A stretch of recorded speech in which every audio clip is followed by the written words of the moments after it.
अस्सलामुअलैकुम बिस्मिल्लाहिर्रहमानिर्रहीम। किचन के कामों को easy, time saving, money saving बनाने के लिए हमें कुछ हैबिट्स अडॉप्ट करनी पड़ती हैं और इन हैबिट्स को एक वीडियो में बताना इम्पॉसिबल है।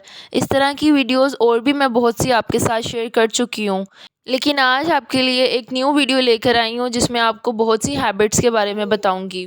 तो let's start the video. Welcome to my channel.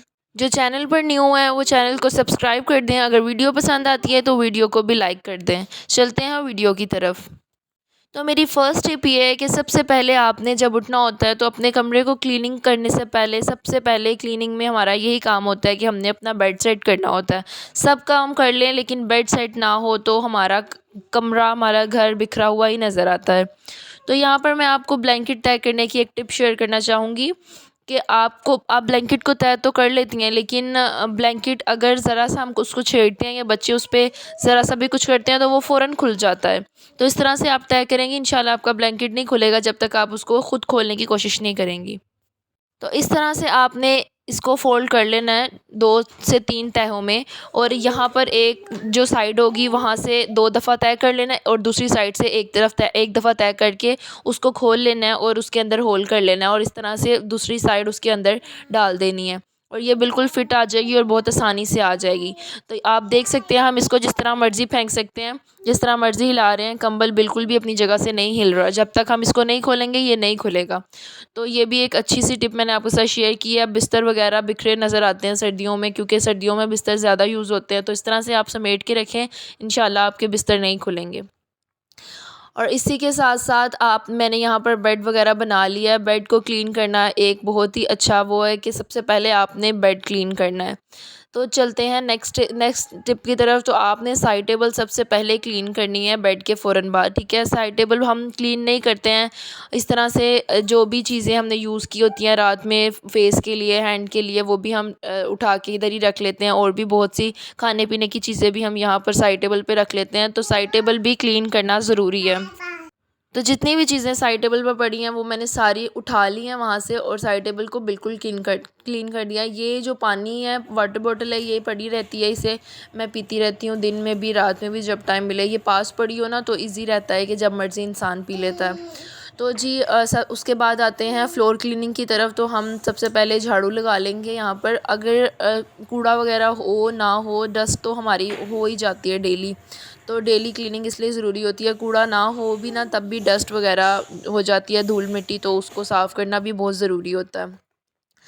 तो साइड पे क्लीनिंग तो हो ही जाती है फ्लोर की, लेकिन कारपेट्स की क्लीनिंग की बात आती है तो हम इस तरह के झाड़ू इस्तेमाल करते हैं और हम इसको साफ़ करके समझते हैं कि हमने सफाई कर लिया कारपेट की, लेकिन बहुत से जाले, बाल, धागे वगैरह जो हैं वो कारपेट में फंसे रह जाते हैं, जो कि इस झाड़ू से भी क्लीन नहीं हो पाते हैं।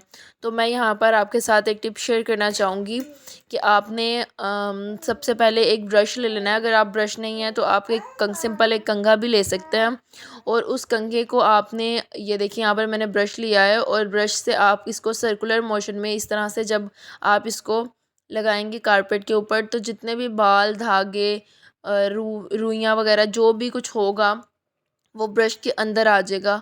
इस तरह से जब आप सारे कारपेट पे फेर लेंगी तो आपने अपने ब्रश को खुद चेक करना है, रिज़ल्ट आपके सामने होंगे कि सारे बाल वगैरह जो कि हमें दिखने में नज़र नहीं आते, हमें लगता है हमने साफ़ कर लिया कारपेट, लेकिन ऐसा नहीं होता।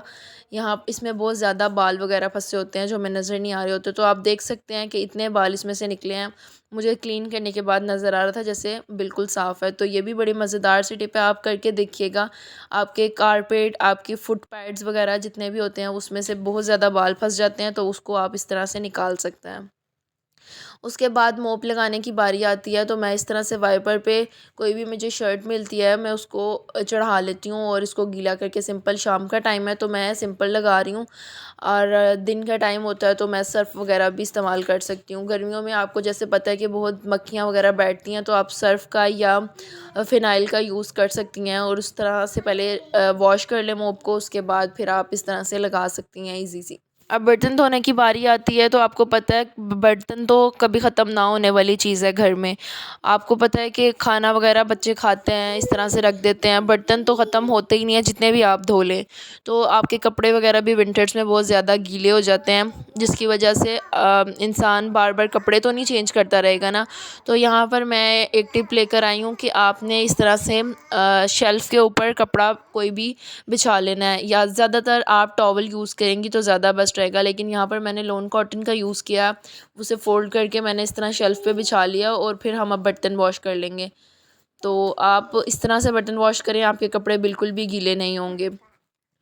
उसके बाद आप बर्तनों को हमेशा गर्म पानी से वॉश करें, स्पेशली विंटर्स में, क्योंकि बर्तनों पे जितना भी चिकनाई वगैरह होती है, ऑयल वगैरह होता है, वो आसानी से नहीं जाता है। अगर आप ठंडे पानी से वॉश कर लेती हैं बर्तन तो वो नहीं जाता है जब तक आप गर्म पानी का इस्तेमाल ना करें। अगर आपके नल में गर्म पानी आ रहा है तो वेल एंड गुड, अगर नहीं आ रहा तो आप इस तरह से अलग पतीली में पानी गर्म कर लें और सब बर्तनों को उससे इजीली वॉश कर लें। आपके बर्तन बिल्कुल नीट एंड क्लीन हो जाएंगे और चिकनाई का और ऑयल का पता ही नहीं होगा कि लगा था कि नहीं, और आसानी से उतर भी जाएगा, बार बार धोना भी नहीं पड़ेगा।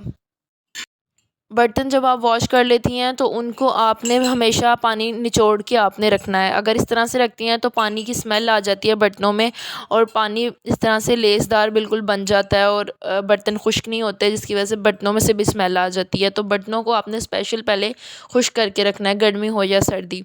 उसके बाद हमारा जो स्टोव है उसको क्लीन करने की बारी आती है, तो उसके लिए आपने सिंपल ऐसे कपड़े से क्लीन कर सकती हैं। अगर धोने वाला है तो आप इस तरह से सारा इसको खोल के धोएं, क्योंकि अंदर जो ज़ंग वगैरह मिट्टी वगैरह रह जाती है, इसके अलावा और भी खाने पीने की चीज़ें गिर जाती हैं जो हम आसानी से क्लीन नहीं कर सकते। तो आपने इस तरह से गर्म पानी डालना है और गर्म पानी में कपड़ा डिप करके इसे अच्छे से साफ़ कर लें और ये बिल्कुल क्लीन हो जाएगा। चूल्हे का साफ़ करना बहुत ज़रूरी होता है, किचन में सब चीज़ें क्लीन हो जाएँ, चूल्हा साफ़ ना हो तो किचन क्लीन ही नहीं लगता।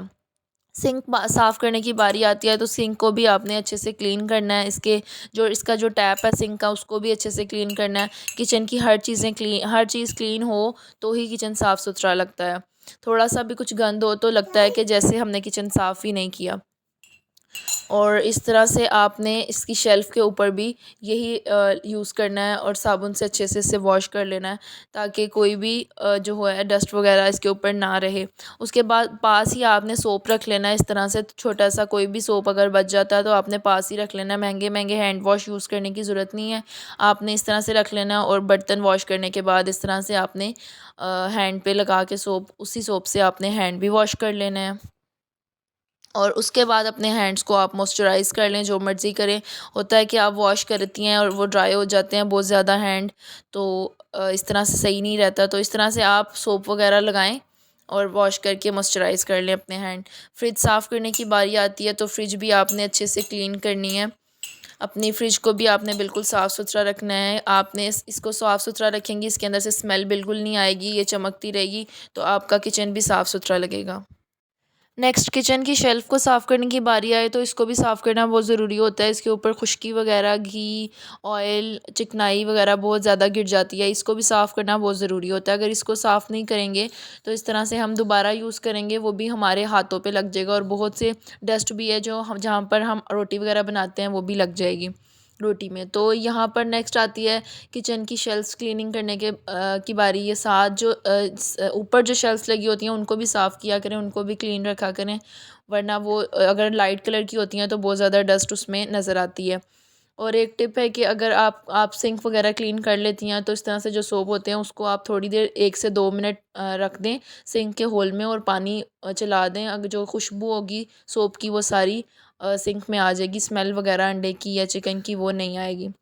तो आई होप कि आपको ये टिप्स बहुत ही पसंद आई होंगी। अगर पसंद आई है तो मेरे चैनल को सब्सक्राइब कर दें, मेरी वीडियो को लाइक कर दें, ताकि नेक्स्ट मैं आपके साथ इस तरह की और भी मोर इन्फॉर्मेटिव वीडियोस शेयर करती रहूँ। नेक्स्ट वीडियो तक अपना बहुत ज़्यादा ख्याल रखिएगा। अल्लाह हाफ़िज़।